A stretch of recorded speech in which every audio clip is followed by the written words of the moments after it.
ಹಲವು ರೋಗಗಳಿಂದ ಜರ್ಜರಿತವಾಗಿ ಇನ್ನೇನು ಸತ್ತೇ ಹೋಗ್ಬಿಡುತ್ತೆ ಅನ್ನುವಂಥ ಸ್ಥಿತಿಯಲ್ಲಿದ್ದಂತಹ ಪಾಕಿಸ್ತಾನಕ್ಕೆ ಒಂದು ರೀತಿ ಜೀವದಾನ ಸಿಕ್ಕ ಹಾಗೆ ಇದು. ಜೀವದಾನ. ನಾವಿಲ್ಲಿ ಹಲವು ಅಂಶಗಳನ್ನು ನಾವು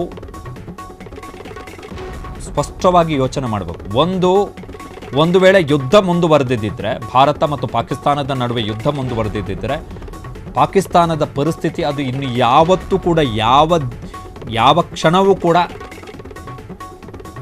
ಮೇಲೆ ಏಳಕ್ಕಾಗದಂತಹ ಪರಿಸ್ಥಿತಿಗೆ ಪಾಕಿಸ್ತಾನ ಬರ್ತಾ ಇತ್ತು. ಇನ್ ಕೇಸ್ ವಾರ್ ಕಂಟಿನ್ಯೂ ಆಗಿದ್ದಿದ್ರೆ ಕೇವಲ 4 ದಿನಕ್ಕೆ ಬೇಕಾಗುವಷ್ಟು ಶಸ್ತ್ರಾಸ್ತ್ರಗಳಿದ್ದಿದ್ದು ಪಾಕಿಸ್ತಾನದಲ್ಲಿ.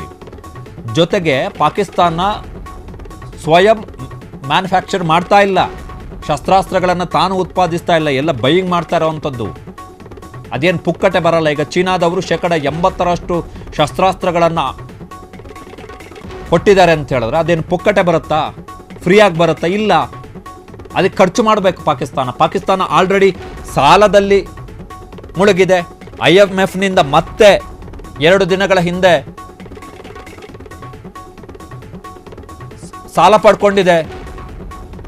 ಇಂತಹ ಸ್ಥಿತಿಯಲ್ಲಿ ಬಡ್ದು ಬಾಯಿಗೆ ಹಾಕೊಳ್ಳುವಂಥ ಪರಿಸ್ಥಿತಿಯಲ್ಲಿದ್ವಿ ನಾವು ಪಾಕಿಸ್ತಾನವನ್ನು.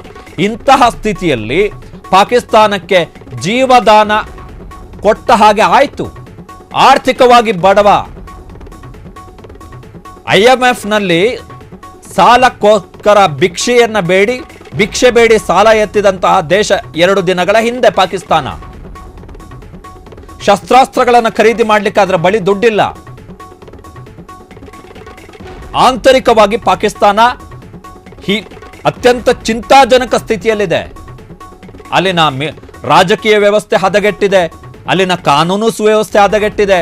ಅಲ್ಲಿ ಒಳಗಿರ್ತಕ್ಕಂಥ ಭಯೋತ್ಪಾದಕ ಸಂಘಟನೆಗಳೇ ಅವ್ರ ಮೇಲೇನೆ ದಾಳಿ ಮಾಡ್ತಾ ಇದ್ದಾರೆ. ಶಸ್ತ್ರಾಸ್ತ್ರಗಳಿಲ್ಲ ಪೂರ್ಣ ಪ್ರಮಾಣದಲ್ಲಿ. ಇತ್ತ ನಾವು ಅಟ್ಯಾಕ್ ಮಾಡಿದಂಥ ಅಬ್ಬರಕ್ಕೆ ಪಾಕಿಸ್ತಾನದ ಮಿಲಿಟರಿ ಬೇಸ್ಗಳು ಧ್ವಂಸ ಆಗಿವೆ. ನಮ್ಮ ಮೇಲೆ ಪಾಕಿಸ್ತಾನ ಯಾವ ಲೆಕ್ಕಾಚಾರದಲ್ಲಿ ದಾಳಿಯನ್ನು ಮಾಡಿತ್ತೋ ಅದು ಯಾವುದೂ ಸಕ್ಸಸ್ ಆಗಿಲ್ಲ. ಅವರ ಎಲ್ಲ ದಾಳಿಗಳನ್ನು ನಾವು ನಿಷ್ಕ್ರಿಯಗೊಳಿಸಿದ್ದೀವಿ. ಹಾಗಾದರೆ ಈಗ ಸಿಕ್ಕಿದ್ದು ಜೀವದಾನ ಪಾಕಿಸ್ತಾನಕ್ಕೆ. ಕಾರಣ ಇವತ್ತು ಬೆಳಗ್ಗೆ ನೀವು ಅಮೆರಿಕದ ಅಧ್ಯಕ್ಷರ ಟ್ವೀಟನ್ನು ಗಮನಿಸಿದ್ರೆ, ಅಮೆರಿಕದ ಅಧ್ಯಕ್ಷರು ಹೇಳಿದ್ದಾರೆ ಏನು ಅಂತ ಹೇಳಿದ್ರೆ, ನಾವು ಪಾಕಿಸ್ತಾನದ ಜೊತೆಗೂ ಕೂಡ ವ್ಯಾಪಾರ ವ್ಯವಹಾರವನ್ನು ವೃದ್ಧಿ ಮಾಡಿಕೊಳ್ತೀವಿ.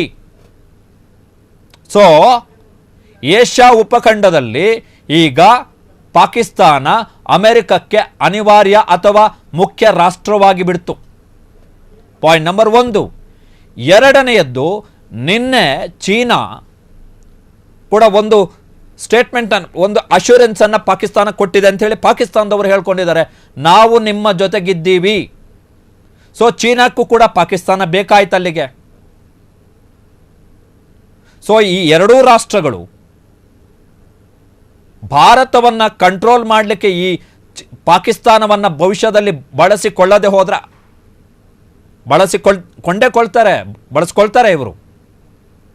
ಬಳಸ್ಕೊಳ್ತಾರೆ. ಜಿಯೋ ಪೊಲಿಟಿಕಲಿ ಪಾಕಿಸ್ತಾನದ ಕೆಲಸನೇ ಇದು. ಅಮೆರಿಕದ ಅಧ್ಯಕ್ಷರಿಗೆ ಹೇಳಬಹುದಿತ್ತಲ್ಲ ಇವತ್ತು, ನಾವು ಪಾಕಿಸ್ತಾನದ ನಾವು ಇಂಪೋರ್ಟ್ ಕ್ಯಾನ್ಸಲ್ ಮಾಡಿದ್ದೀವಿ ಪಾಕಿಸ್ತಾನದಿಂದ.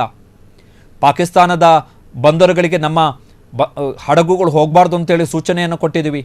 ಪಾಕಿಸ್ತಾನದ ಹಡಗುಗಳು ಭಾರತಕ್ಕೆ ಬರಬಾರ್ದು ಅಂತೇಳಿ ಸೂಚನೆಯನ್ನು ಕೊಟ್ಟಿದ್ದೀವಿ.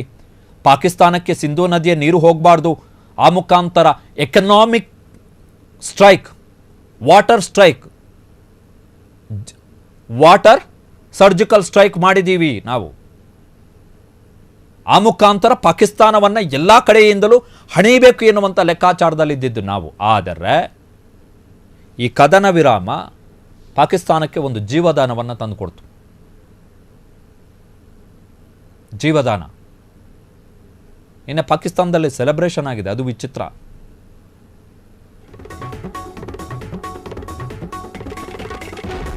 ಕ್ಷಣ ಕ್ಷಣದ ಸುದ್ದಿಗಳಿಗಾಗಿ ಫ್ರೀಡಂ ಟಿವಿ ಸಬ್ಸ್ಕ್ರೈಬ್ ಮಾಡಿ, ಲೈಕ್ ಮಾಡಿ ಹಾಗೂ ಫಾಲೋ ಮಾಡಿ. ಹೊಸ ಸುದ್ದಿಗಳ ನೋಟಿಫಿಕೇಶನ್ಗಾಗಿ ಬೆಲ್ ಐಕಾನ್ ಮೇಲೆ ಕ್ಲಿಕ್ ಮಾಡಿ.